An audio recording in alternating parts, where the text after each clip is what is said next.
கர்த்தருடைய நாமத்துக்கு மகிமையுண்டாவதாக. இன்றைய வார்த்தை சங்கீதம் 27:7.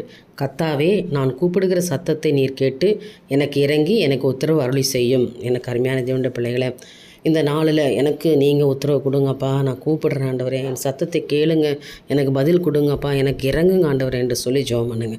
கர்த்தர் இன்னைக்கு இரக்கத்தில் ஐஸ்வர்யமுள்ள தேவன் தானே. ஆண்டவரே என்று கூப்பிடுங்க. அப்பா, எங்களுக்கு உதவி செய்யுங்கப்பான்னு சொல்லுங்கள். கர்த்தர் இதோ இருக்கிறேன் என்று சொல்லி உங்களுக்கு உத்தரவு அருளுவார் இல்லையா?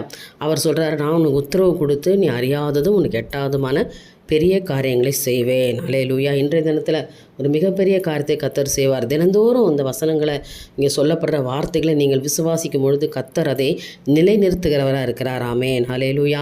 நான் கூப்பிடுகிறது சத்தத்தை நீர் கேளுங்க ஆண்டவரே. அப்பா, நான் உண்மை நோக்கி கூப்பிட்ற ஆண்டவரே.